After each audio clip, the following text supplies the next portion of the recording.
Soy con Joan Barrubés de Antares y vamos a hablar sobre la transformación digital. Sabéis que esto es un ciclo que combina tanto la transformación digital como el Next Generation Europe. Del Next Generation Europe el pescado va a estar relativamente vendido muy pronto, con lo cual tendremos un último webinar a mediados de abril para hablar de él y ya vamos a discontinuar estos webinars porque vamos a trasladarlos más al plano internacional. Hemos estado hablando con distintos expertos, como podéis ver todos en la página web, a nivel nacional durante estos meses. Y ahora lo que vamos a hacer es mantenemos el tema de la transformación digital, que sabéis que para Tipiomed es súper estratégico. Vamos a buscar referencias internacionales. Este jueves, el día 25, a las 4 de la tarde, hablaremos con Kaiser Permanente.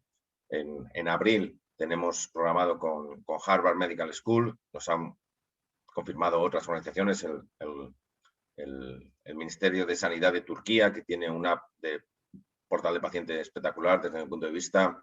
Expertos a nivel de Estados Unidos, de Canadá, van también a participar. Y entonces trasladaremos estos webinars sobre transformación digital para los jueves. Y el Next Generation Europe vamos a cambiar de paso, vamos a cambiar de ciclo, vamos a hacer una iniciativa que estamos todavía trabajando en ella junto con otros organismos intermedios y que en su momento os comunicaremos, pero vamos a parar porque a final de abril es cuando ya los proyectos tienen que enviarse a Bruselas y donde ya realmente pues, la información necesaria en Next Generation Europe pues, se irá publicando por los canales oficiales a través o esperemos, de licitaciones y nosotros queremos anticiparnos. Sin más, os agradecemos a todos vuestra presencia y os paso con Joan Barrubés de la consultora Antares. Y Joan, todo tuyo.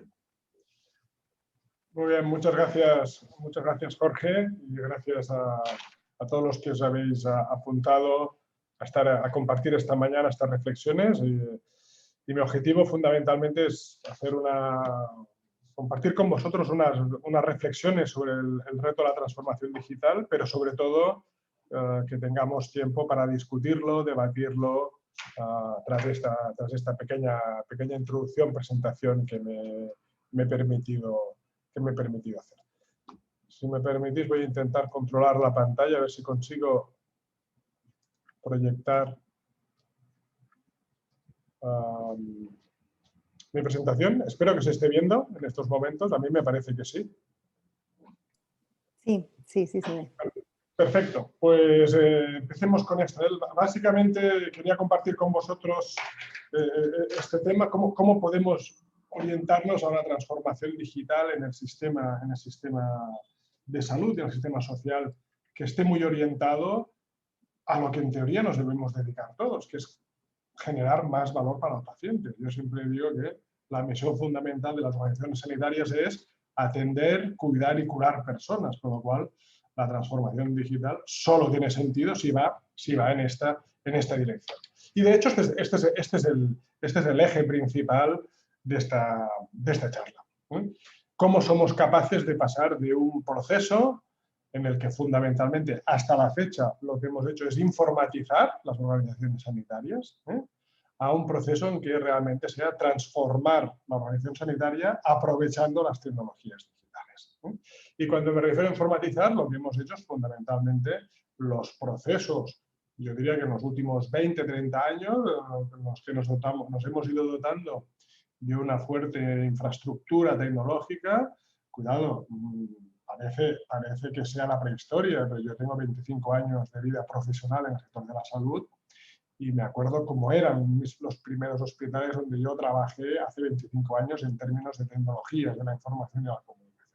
Y nos hemos dedicado fundamentalmente a informatizar, a disponer de una buena estructura de hardware, de tener software para gestionar los hospitales, pero un software que, como veremos más adelante, ha sido fundamentalmente de gestión administrativa, porque el origen de la informatización fundamentalmente está ligado, no en España, pero a nivel mundial, está ligado al proceso administrativo de saber cuántos pacientes hay y qué se va a facturar a la aseguradora pública o a la privada por esos pacientes. Y esto es lo que nos hemos dedicado, y lo digo con esta crudeza, en los últimos años.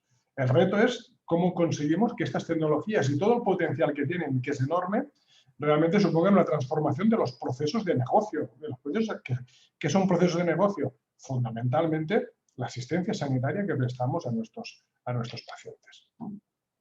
A nivel comparado, alguna buena noticia tenemos, aunque fundamentalmente nos hemos dedicado a informatizar, es cierto que cuando nos comparamos con otros países y tomamos el índice de madurez digital de Bertelsmann, hombre, estamos entre los países que tenemos un punto de partida mejor. Esto es positivo, esto es clarísimamente positivo porque en el fondo lo que vamos a conseguir es que sin tener la infraestructura informática y una buena base es imposible transformar. Y estamos en el grupo de países que ha hecho una mayor inversión.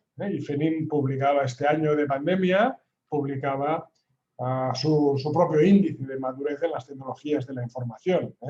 Decía, hombre, es verdad que internacionalmente podemos estar relativamente mejor que otros, pero hicieron una encuesta en 4 grandes dimensiones, ¿no? En infraestructura, pues sobre el top que deberíamos tener estamos al 42%, en procesos orientados a los profesionales un 41%, pero ya se ve claramente que procesos relativos a servicios para pacientes, el gap es tremendo. Es tremendo. Fijaros que estos son datos pre-COVID, pero muy poca telemonitorización, muy pocas herramientas de colaboración con pacientes, poca presencia de la consulta virtual, poco acceso a la historia de salud y básicamente al paciente le dejamos que tenga una receta electrónica y que pueda, en algunos casos, gestionar citas online. O sea, todavía estamos en un punto con un potencial o un camino para recorrer tremendamente amplio. ¿Qué es lo que cambia? ¿Cuál debería ser el foco principal de la transformación digital? A mi entender, y esto es lo que normalmente nos olvidamos, a mi entender sería que la transformación digital y todo este potencial de las tecnologías de la información y la comunicación se oriente a la misión y a la razón de ser de las organizaciones sanitarias. Para la autoridad sanitaria, ¿cuál es su razón de ser? Pues muy fácil, la que define la OMS desde hace más de 40 años. Oiga, la autoridad sanitaria, un sistema nacional de salud, existe porque quiere mejorar la salud de las personas que tiene protegidas, hacerlo de forma adecuada o respondiendo a las expectativas de esta comunidad, porque no es lo mismo el concepto de salud en España, en Suiza, que en Estados Unidos, y queremos hacer un sistema de salud colectivo, público o privado, pero colectivo al fin y al cabo, no porque sea más barato, sino porque si lo hacemos entre todos, y dicho a lo bruto, si pagamos a tocateja, conseguimos que protegernos a todos del riesgo de enfermar, porque si lo tengo que pagarme yo solo una enfermedad muy compleja, pues lo más probable es que me arruine, como ha sucedido tradicionalmente en los modelos más liberales como en Estados Unidos. ¿Y cuál es la razón de ser de una entidad proveedora? Pues oiga, pues proveer cuidados de calidad y seguros, mejorar la experiencia de los pacientes y esto haciéndolo a un coste lo más ajustado posible. Claro, pues si esta es la razón de ser de los actores de un sistema sanitario, ya sea el Sistema Nacional de Salud y la Autoridad Sanitaria, ya sean las entidades proveedoras, llamémosle centro de salud, llamémosle hospital, llamémosle residencia, centro sociosanitario, centro de salud mental, pues lo que es obvio es que cualquier filtro que pongamos, cualquier proyecto que hagamos de transformación digital, tenemos que tener muy claro en cómo va a contribuir a estos 3 ejes. Mejorar los resultados en salud, tener un impacto positivo en la experiencia paciente y tener un impacto positivo en coste. Si no lo orientamos así, en transformación poquísima. Lo que vamos a tener es muchísimas soluciones tecnológicas, muchísima informatización. ¿Y esto qué significa? Pues oiga, todas estas tecnologías, todas las de conectividad, sea por telemedicina, por dispositivos conectados, por sensores, por Internet de las cosas, la tecnología clásica, el equipamiento, la tecnología médica, la realidad virtual y todas las potencialidades de análisis de datos tienen que estar orientadas a resultados en salud, experiencia paciente y eficiencia. Y probablemente tendríamos que añadir, hombre, y a profesionales, hacerles la vida fácil a los profesionales. Hacerse la vida fácil, ¿para qué? Para que hagan su trabajo, que es atender y cuidar personas. Y sobre todo, y por eso añadimos esta cuarta dimensión, no me gusta añadirla, en un contexto en que vamos a ir en los próximos 10 años a una tensión importantísima en la demografía de profesionales sanitarios. Si no conseguimos que las tecnologías sanitarias supongan un cambio radical en cómo los profesionales pueden trabajar mejor y pueden dedicar muchísimo más tiempo atendiendo a personas y muchísimo menos tiempo al resto, o sea, lo que sería el tiempo adecuado a gestionar la adecuación del tiempo de los profesionales y, por lo tanto, su productividad asistencial, en los términos más positivos del término, nos equivocaremos. Y, de nuevo, insisto, diferencia entre informatizar y transformar.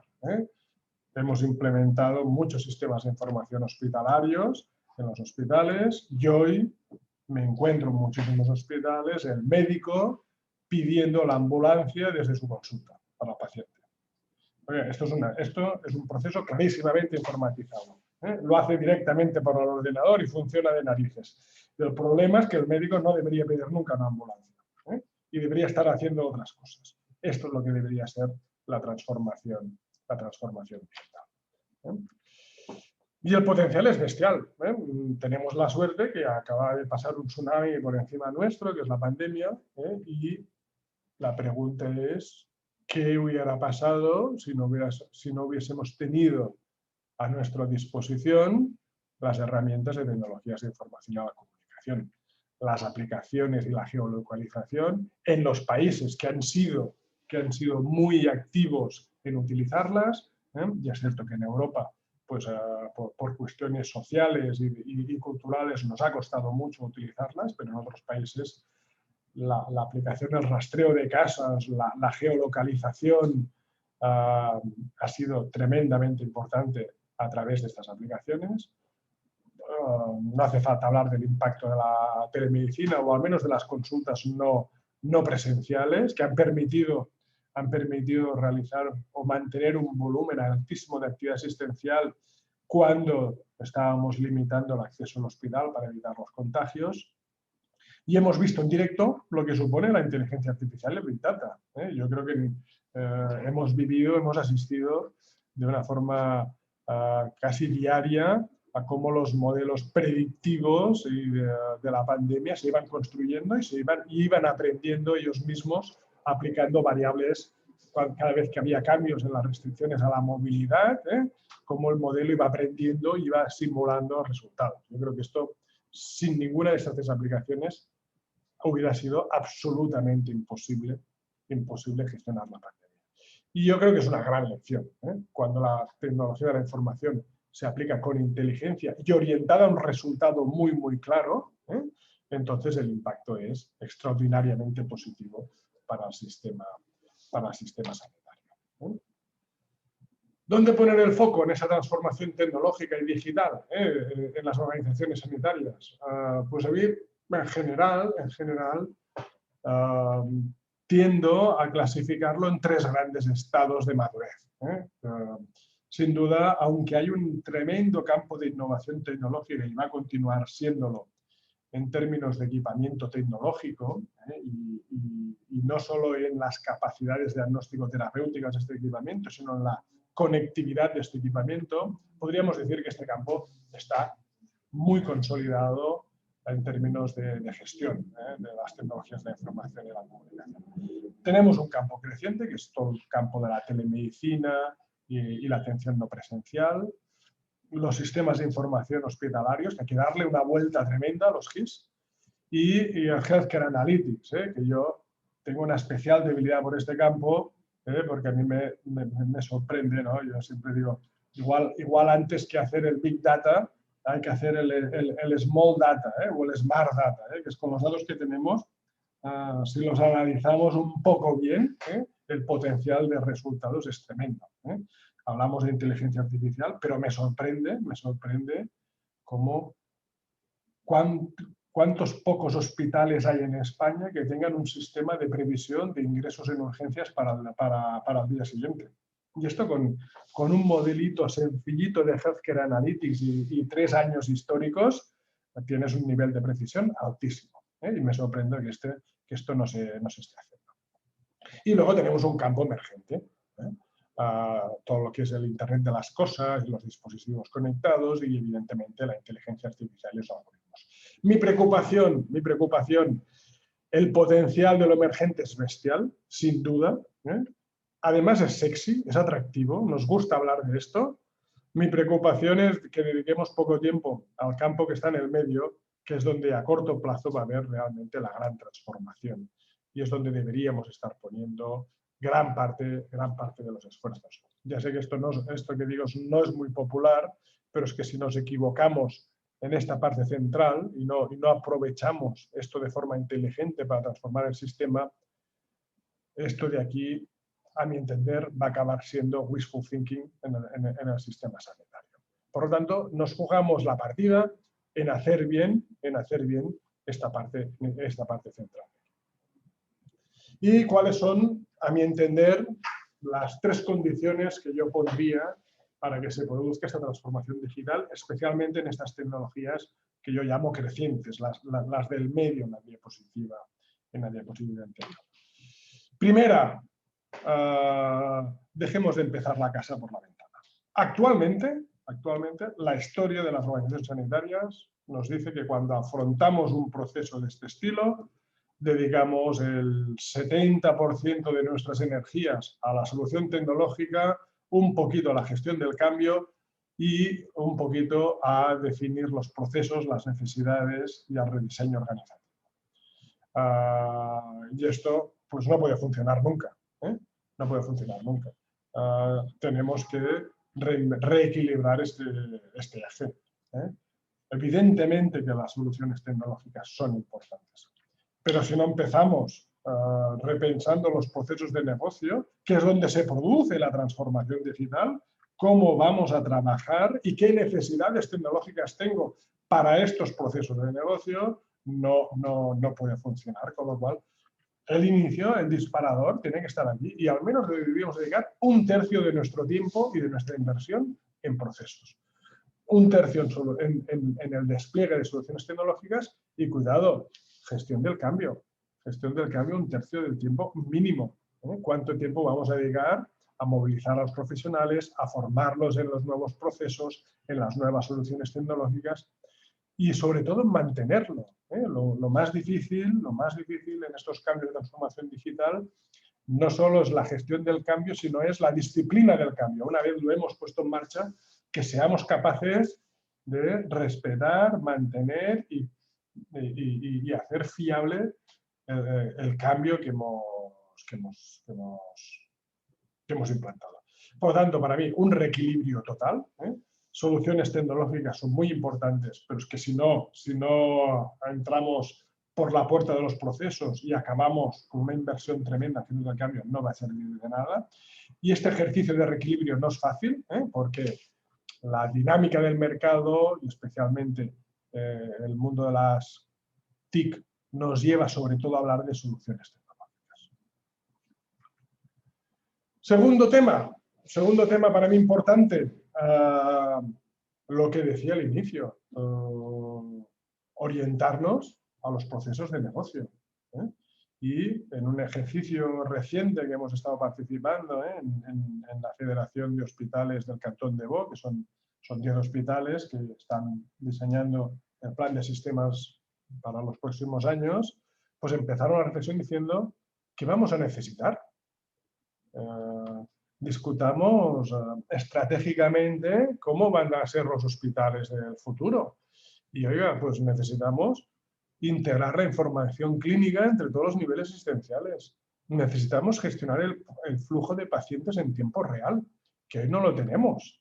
Necesitamos mejorar la gestión de los actos ambulatorios. Hoy los hospitales están concebidos todavía alrededor de la cama, cuando en volumetría tenemos más pacientes fuera de la cama hospitalaria que en una cama hospitalaria. y necesitamos innovar en telemedicina, en conexión de dispositivos, etc. Esto es fundamentalmente lo que vamos a necesitar en términos de modelo de atención a los pacientes. Pero oiga, necesitamos algún sistema de portal paciente y accesibilidad digital para los pacientes. En nivel de profesionales, oiga, que los profesionales lo que necesitan es acceso a la información clínica desde donde estén, movilidad. Los profesionales hoy ya no están en un sitio fijo, se mueven dentro del hospital y se mueven fuera del hospital, van al centro de salud, van al domicilio de las personas, necesitan simplificar los procesos administrativos y necesitan fundamentalmente un sistema de información que les dé ayuda, soporte a los modelos de calidad, a los protocolos, a la seguridad y a la medición de resultados. Y luego en gestión, que es donde siempre ponemos el énfasis, pero no es el punto de entrada, pues necesitamos simplificar al máximo procesos administrativos, mayor eficiencia en los servicios más caros, que son los centrales, en la radiología, el quirófano, cuidados intensivos, etcétera, y más herramientas de healthcare analytics, de análisis médico-económico del hospital. Por lo tanto, tenemos que poner foco en qué necesita el negocio para que funcione bien en los próximos años. Y luego ya discutiremos cuál es la solución tecnológico que vendrá después. Pero para mí, y ahí venía el gran eje de la discusión, para mí el tercer tema es todavía más importante. Poner el paciente como eje de la transformación. Y no es menor este tema, ¿eh? Como decía al inicio, hoy lo que tenemos en los hospitales y en las organizaciones sanitarias es un sistema de información y una tecnología y una infraestructura que está concebida fundamentalmente para saber cuánta actividad se genera en un hospital que se va a facturar a una aseguradora. Esta es la realidad, ¿eh? Y esto además está hecho en la lógica del hospital de los años 60, que es que en el hospital solo había pacientes hospitalizados.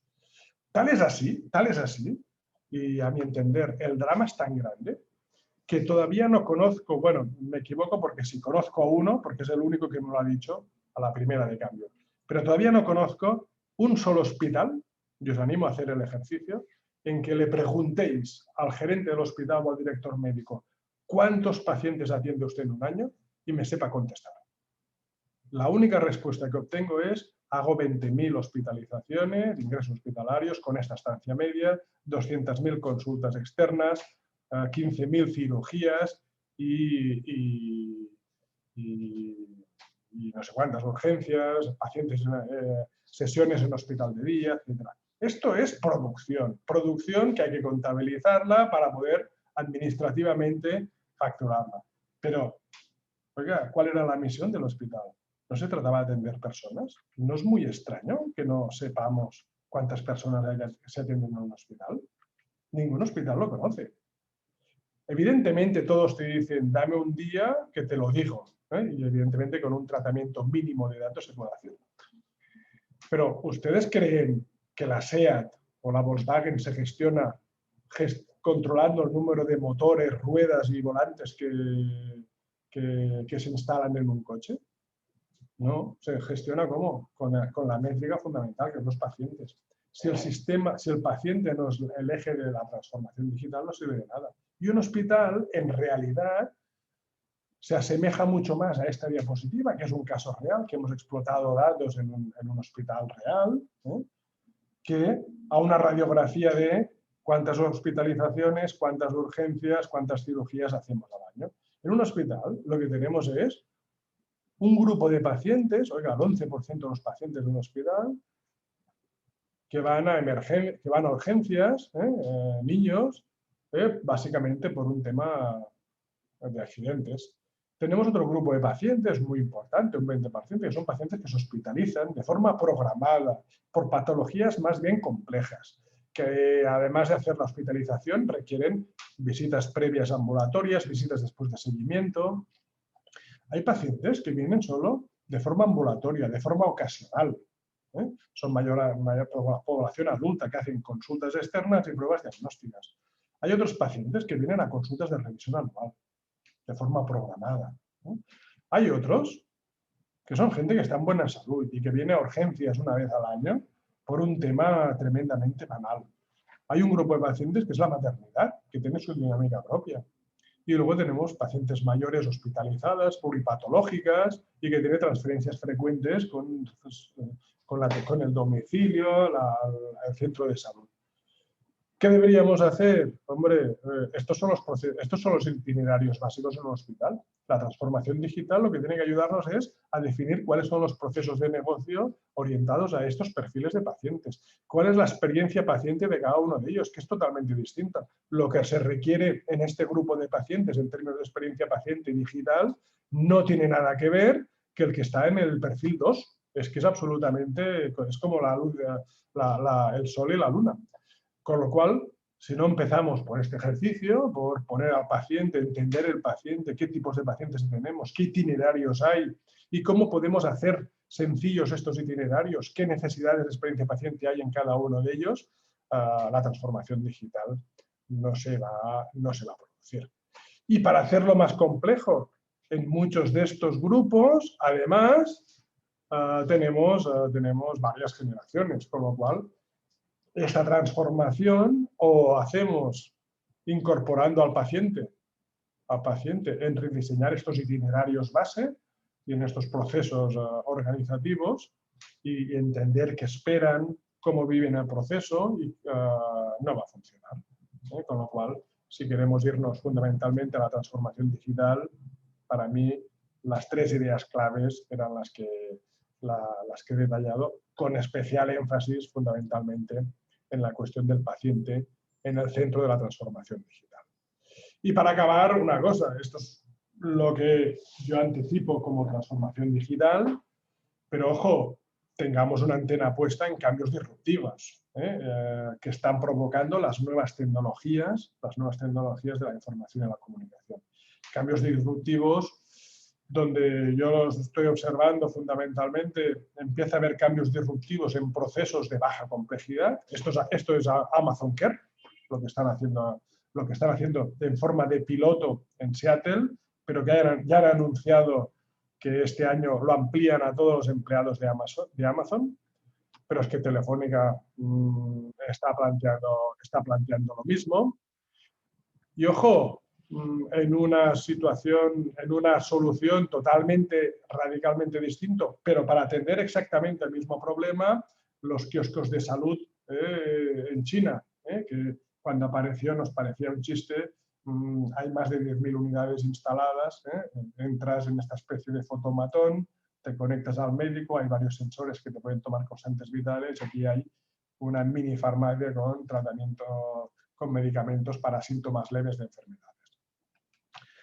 Todos estos cambios disruptivos que permiten las tecnologías permiten resolver un problema común que tenemos, y es que hay muchas personas que tienen, esto es la carga de enfermedad, que requieren muy poca atención individualmente, pero que como son tantos, consumen muchísimos recursos del sistema de salud. Y tenemos pocas personas, pero que cada una de ellas requiere muchos cuidados, pero como hemos consumido el tiempo de nuestros médicos atendiendo al tsunami que tenemos aquí, se quedan sin tiempo de atención suficiente. Los tres cambios que he explicado anteriormente, estos cambios disruptivos en procesos de baja complejidad, intentan resolver este problema fundamental. Pero hay más cambios. Hay cambios disruptivos en la intermediación. Vamos a ver cada vez más, especialmente en el sector privado, cambios disruptivos en la intermediación y en el acceso al servicio. Top Doctor es un caso clarísimo. Ya hemos visto que en muchos negocios, muchos vinculados a la cama, como los hoteles, la intermediación tiene un peso tremendo en estos momentos. Y lo mismo está pasando en farmacia. Amazon no solo está haciendo otra cosa, sino que está haciendo Amazon Pharmacy como cambio disruptivo en la intermediación de farmacia. En resumen, para acabar, porque me gustaría dejar un buen tiempo para el debate. Si queremos afrontar la transformación digital, más vale que corramos. Y esto siempre me lleva a este dicho africano que decía que cada mañana La gacela se despierta pensando en que debe correr más rápido, que el más rápido de los leones o morirá. Y al mismo tiempo, cada mañana el león se despierta pensando que tiene que correr más rápido que la gacela más lenta para poder comer.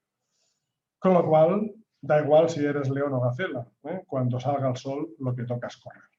Y esto es lo que nos toca hacer en los próximos años si queremos afrontar la transformación digital. Y con esto comparto con vosotros estas reflexiones que las colgaremos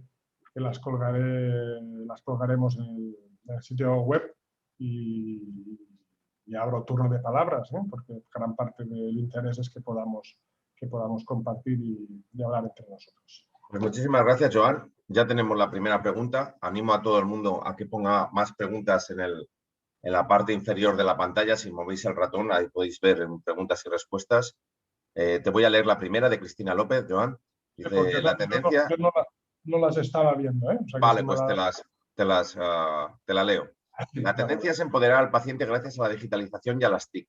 ¿Cómo podemos lograr que el paciente no se pierda entre tanta información que puede encontrar en las redes o en apps poco fiables? ¿Deberían los hospitales y proveedores de salud prescribir la información más a cada paciente? ¿Sería conveniente integrar esa prescripción de información de calidad en los procesos asistenciales? Son 3 preguntas, quizá vamos por orden. Si quieres te repito la primera o la puedes ver, sí, Joan. Sí. No, ahora he conseguido acceder y ya las estoy viendo. Vale, pues vamos una por una. Tema fundamental, Cristina. Son 3 preguntas, pero las 3 están absolutamente interrelacionadas.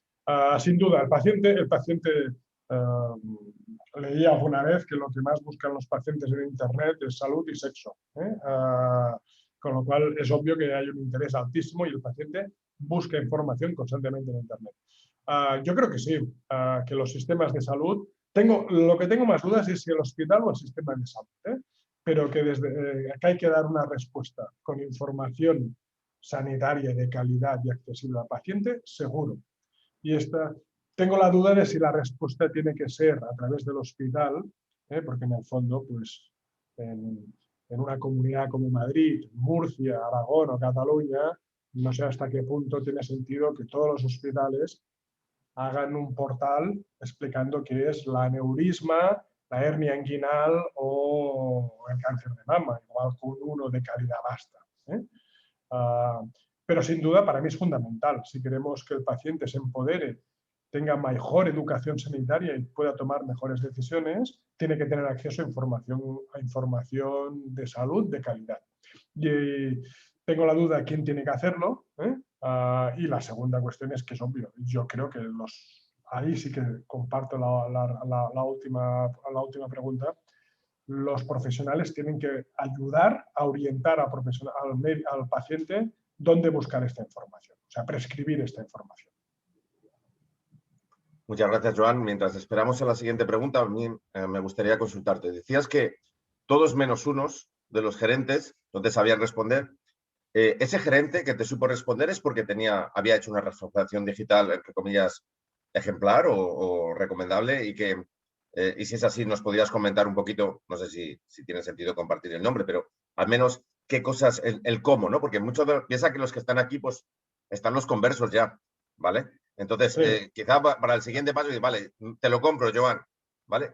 ¿Y ahora qué? ¿Qué pasos o qué ejemplos, cómo podemos echar la pelota a rodar en mi organización? Sí, es el hospital.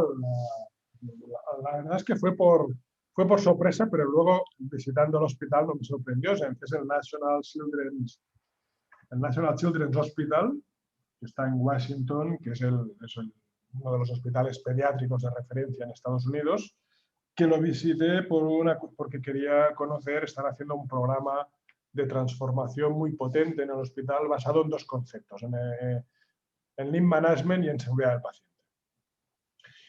O sea, ellos han empezado la transformación por los procesos, y lo que les ha llevado, al menos lo que entendí, es que esto les llevó a luego abordar la transformación digital, porque llevaban 3 años trabajando, rediseñando y reformulando todos los procesos, tanto desde el punto de vista de la operativa, Lean Management, como desde el punto de vista de la seguridad del paciente.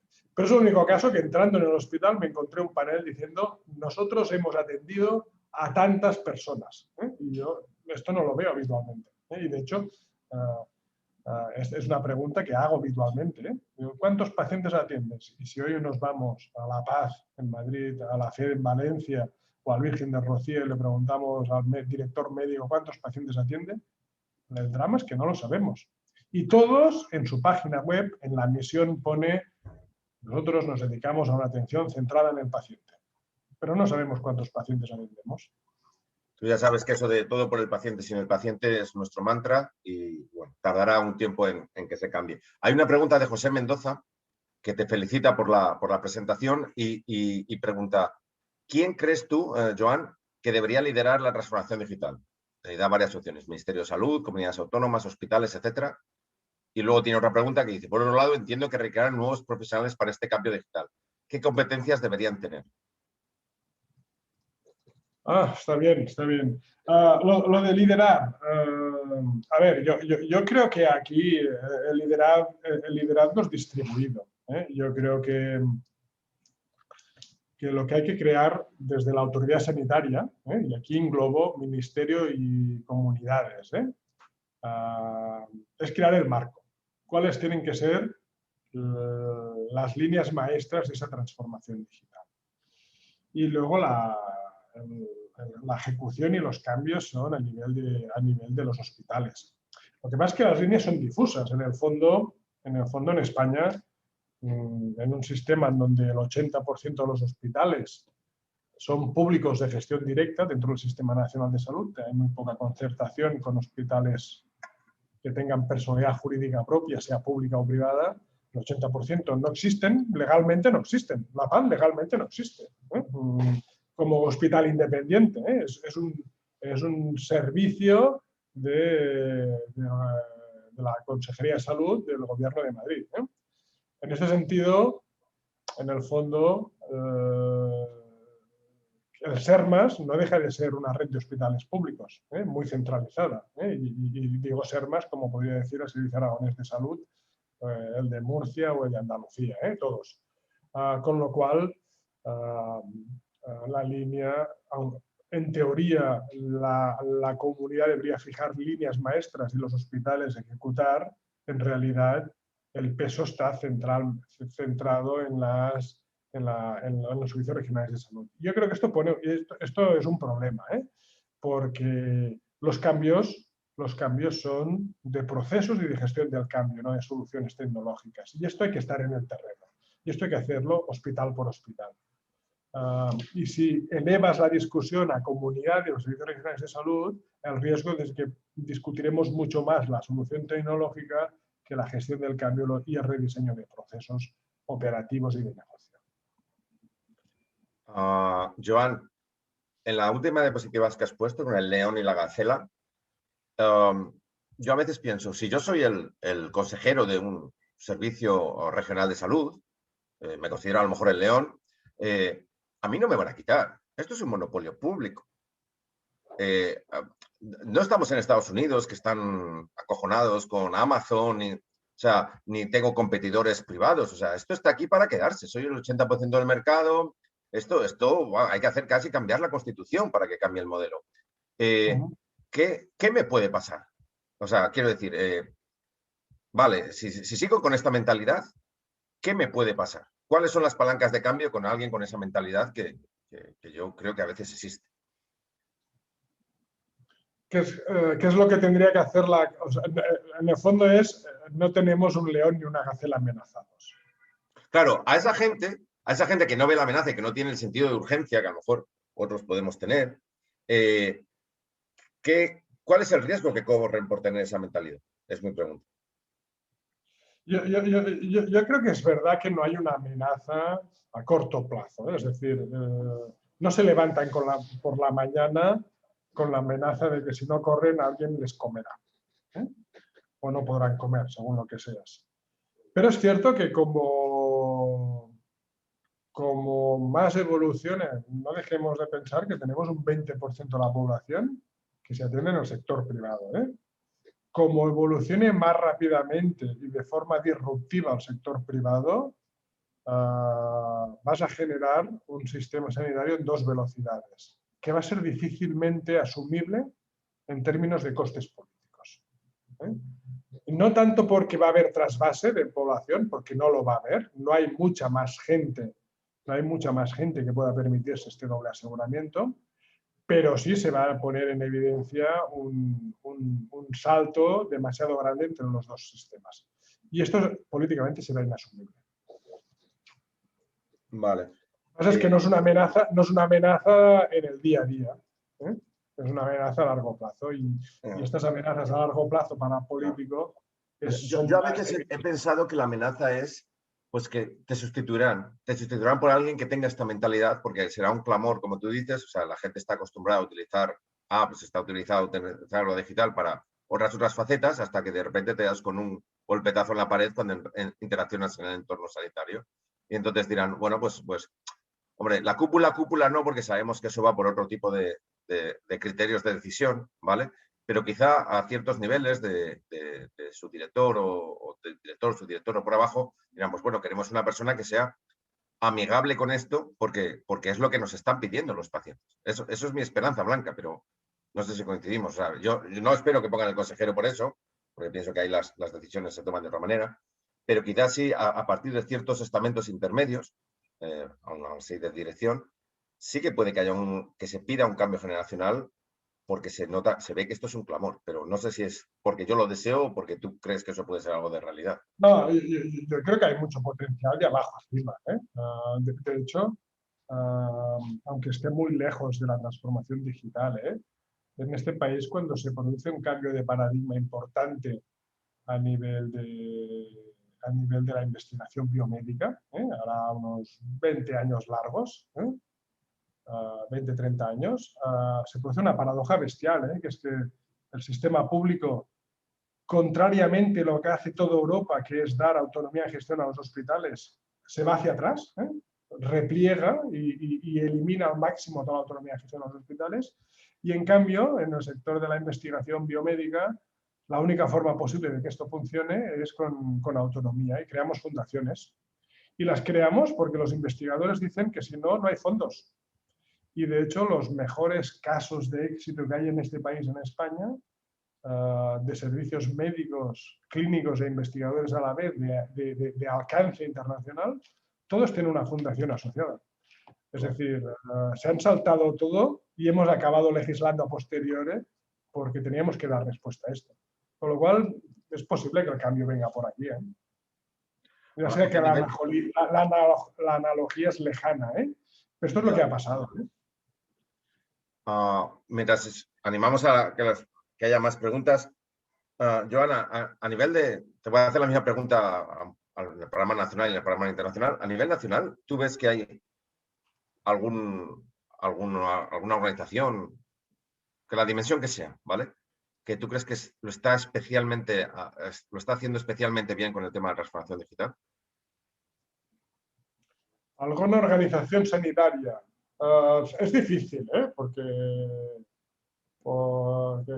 cuanto más... Hombre, preguntas fáciles ya sabes que no nos gusta hacerte. Entonces, sí, sabemos que son difíciles. No, es difícil porque seguro cualquier respuesta no es objetiva si no se basa en una que tú conozcas, está puramente basado en tu opinión y en tu experiencia personal. No es un ranking oficial, no es nada, es simplemente tu opinión. Yo diría, gente que está haciendo cosas bien, o al menos a mí me parecen especialmente interesantes, el Hospital de San Juan de Dios en Barcelona de pediatría, porque han puesto mucho énfasis en que esto iban 3 cosas ligadas, ¿no? Que era el tema de la experiencia paciente, sí, por un lado, y es uno de los hospitales que más ha invertido en esto, y han puesto todo el departamento de rediseño de procesos dentro de la experiencia paciente, con lo cual están rediseñando el hospital en base a esto. La segunda cosa que están haciendo mucho, de hecho empezaron por aquí, por el segundo tema, es vamos a poner muchísima información para empoderar al paciente y tienen a nivel digital una cantidad de recursos a través de Faros como plataforma tremenda para pacientes. Y estas 2 cosas les han abocado a invertir en transformación digital. Pero seguro que hay otros casos, ¿eh? Seguro que hay otros casos que están haciendo. No, está bien, lo digo porque siempre anima el tener referentes, los que se puede aprender. Y te iba a hacer la misma pregunta. Antes has mencionado el National Children's Hospital de Washington. ¿Conoces a nivel europeo, conoces alguno que también crees que, en tu opinión personalísima, que te haya sorprendido por las cosas que están haciendo? La verdad es que poco, ¿eh? La verdad es que poco. La verdad es que poco. Yo creo que si en muchas cosas, todavía estamos lejos de los estándares europeos, como citaba antes, el modelo hospital público de gestión directa en Europa no existe, todos son públicos pero con personalidad jurídica y autonomía de gestión, públicos. En unas cosas estamos muy atrasadas, en otras estamos por delante. Y es verdad que no en transformación digital, pero en informatización estamos sensiblemente por delante. Y yo que acostumbro trabajar entre Francia, Bélgica y Suiza, no veo ninguna experiencia que me sea especialmente interesante a nivel de hospitalario, ¿eh? Sí es cierto que en algunos casos, por un tema exclusivamente de incentivos, están apareciendo mucho plataformas de atención médica no presencial, independientes de los hospitales y centros de salud. Pero básicamente esto está pasando en sistemas de seguridad social, no como el nuestro, el Sistema Nacional de Salud, donde la Seguridad Social ha abierto un código para facturar como consulta no presencial y con lo cual generas oferta, si puedes facturar por este tipo de servicio dentro del sistema público. Pero no veo ningún hospital en Europa que en estos momentos me parezca particularmente relevante. Vale. Hay una pregunta de Antonio Robles, Joan, que dice: ¿sería de ayuda incluir este tipo de pensamiento y expectativas de trabajo en las fases formativas de los profesionales, universidades, MIR, etcétera? Sí, sin duda. Yo creo que sí, porque además yo creo que la transformación digital tiene que recaer o tiene que estar liderada por los profesionales sanitarios, médicos y enfermería, que son los dos grandes colectivos que hacen funcionar una organización, no exclusivamente, pero estos dos. Y por lo tanto, si partimos de la premisa que la transformación digital tiene que estar pensada en clave de paciente, el itinerario, qué necesidades tiene en términos de salud y de expectativas de paciente. Si partimos de la premisa que esto va a rediseñar procesos asistenciales y gestión del cambio más que soluciones tecnológicas, esto me lleva a que lo tienen que liderar los profesionales sanitarios, direcciones médicas y de enfermería. Claro, para que lo lideren, no les vamos a pedir que tengan competencias tecnológicas, para eso ya hay el equipo tecnológico del hospital, pero tienen que tener una formación base y unos conocimientos base importantísimos en este nivel. No técnica, pero sí estratégica. Vale. Acabas de mencionar un tema antes que a mí me parece un poco también clave, que es el tema del reimbursement, del pago, ¿no? Porque al final todos nos movemos por incentivos y en sanidad mucho, yo diría. ¿Tú ves factible que haya ciertos cambios en el cual, claro, es que a veces pasa, ¿no? Que dices, bueno, invierto en telemedicina ambiental y al final facturo menos. Todo el mundo está muy contento, menos el contable. ¿Cómo, esos temas, cómo crees que se puede romper el círculo pernicioso que generan? Bueno, mira, es una de las consecuencias. Cada uno tiene sus manías. Yo tengo una que es que el talón de Aquiles del sistema sanitario es que el hospital público no tiene personalidad jurídica. No existe legalmente. El hecho de que no exista legalmente es que no se factura. La PAD no factura a nadie. La PAD tiene un presupuesto que está aprobado en la Asamblea de Madrid y el Valle d'Hebron tiene un presupuesto que se aprueba en el Parlamento Autonómico en Cataluña, con lo cual no factura nada, con lo cual no tienes ningún incentivo, ninguno, y no tienes la palanca de los incentivos para acelerar cambios digitales o otros tipos de cambios. En Francia, que los hospitales también son públicos, pero tienen personalidad jurídica propia y separada del financiador, que es la Seguridad Social, pues hay un contrato, como son dos entidades jurídicas distintas, aunque sean públicas, hay un contrato de actividad y facturación. Con lo cual tienes una cosa que se llaman incentivos económicos. A la que pongas tarifas por actividad digital, generas incentivos a que se produzca. Aquí es como si quisiésemos nadar con una mano atada a la espalda.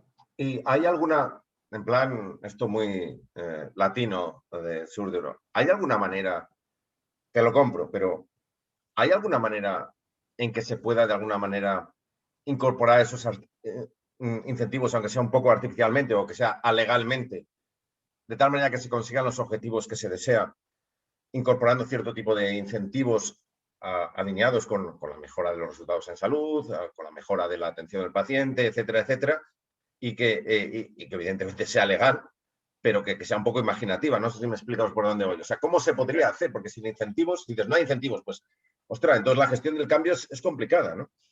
Sí, bueno, económicamente no hay ninguna forma. Lo que sí que hacemos es que con estos hospitales públicos de gestión directa, que son el 75% de la red pública de hospitales, lo que tenemos todos es un acuerdo marco, un contrato de gestión, que tienen distintos nombres por comunidad, donde cada año tienen objetivos de calidad, de actividad, y ahí es donde les fijan objetivos, y ahí es donde se podrían poner objetivos de transformación digital.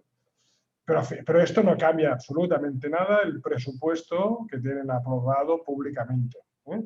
Y además es un problema funcionar con presupuestos, ¿eh? Porque si algo aprendemos con la transformación digital es que invirtiendo en tecnología vamos a cambiar procesos, y cambiar procesos significa que el mix de recursos humanos de un perfil, de otro, de costes de aprovisionamiento y de infraestructuras en el proceso va a cambiar totalmente, ¿no?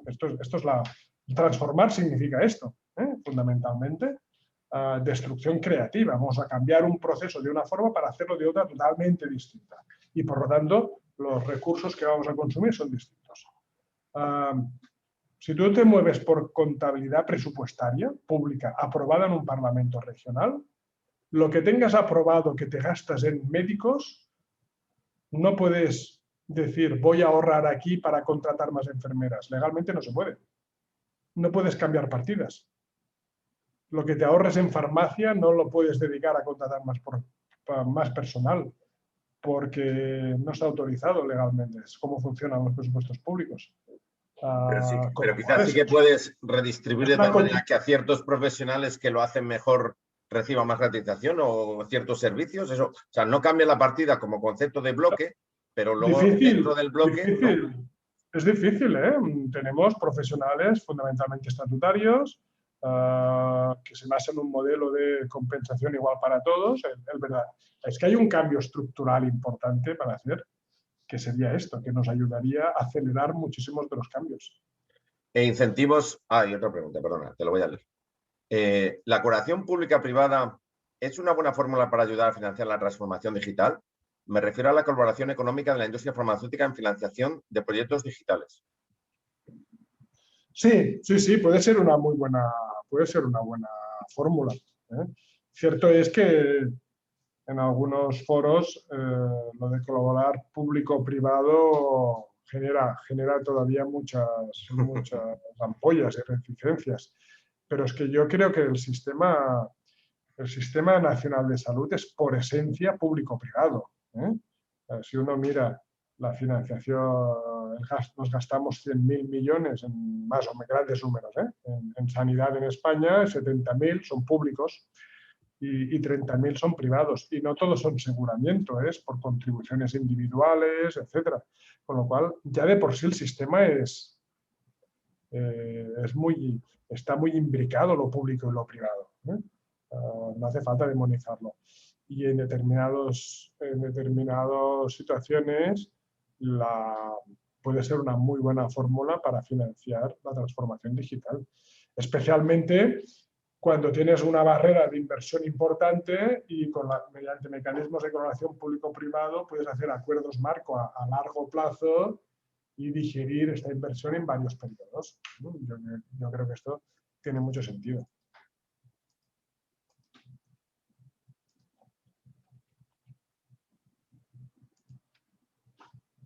Vale, pues no sé si hay alguna otra otra pregunta. Esto de la colaboración público-privada a mí me hace muchas gracias porque mi padre los llamaba sepulcros blanqueados. No, lo privado mancha, es impuro.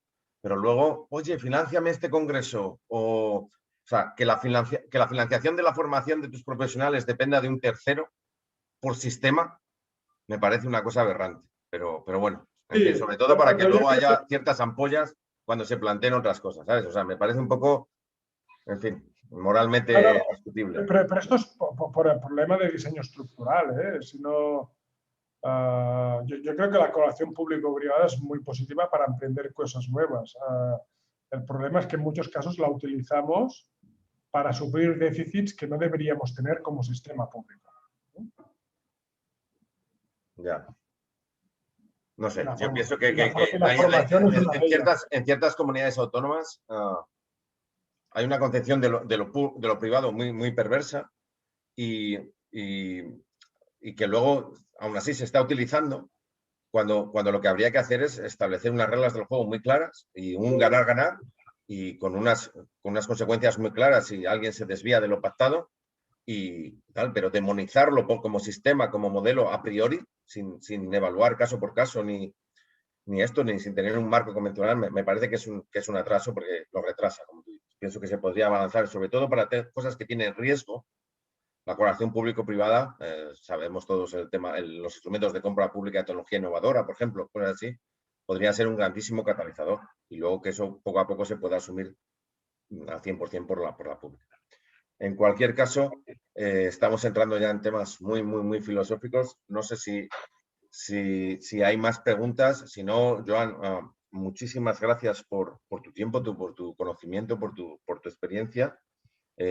Sabéis que todos los martes, el próximo martes, tenemos otra charla dentro del ciclo donde nos vamos a desviar un poquito, no vamos a hablar de Next Generation Europe, vamos a hacerlo sobre también oportunidades de financiación, pero bueno, en abril vamos a terminar este ciclo de los martes por la mañana, porque ya el Next Generation Europe se está agotando, como decía al principio. Sí que vamos a seguir con transformación digital, nos interesa muchísimo, y para eso sabéis que este jueves a las 4 empezamos un nuevo ciclo con transformación digital en experiencias a nivel internacional. Empezamos con Kaiser Permanente y con Harvard. Y bueno, os animamos a todos a seguir. De hecho, a Joan, si no te importa, te voy a pedir el contacto del Children's Hospital de Washington, por si es posible también traerles a este ciclo. Y nada, sabéis que la presentación de Joan va a estar disponible pues, en el plazo de 24 o 48 horas en la misma página web donde tenemos el ciclo. Os llegará también un correo avisándoos con la charla del próximo martes. Y Joan, no sé si quieres hacer una última reflexión o última inspiración o algo motivador para nuestra audiencia antes de terminar, y si no, pues concluimos con eso. O sea, si quieres acabar en arriba. No, por mi parte, nada más animaros a este proceso que yo creo que es fundamental de transformación digital, ¿eh? Es cierto que hay algunas barreras que no nos ayudan a ir más rápido, pero yo soy de los convencidos, como decía en la última diapositiva, que más nos vale correr si queremos coger el tren de la transformación digital. Pues con esa frase terminamos. Muchísimas gracias a todos y nos emplazamos para este jueves, los que os interesen la transformación digital en un entorno internacional, y el próximo martes para hablar un poquito de Cascade Funding con Funding Box. Muchísimas gracias a todos.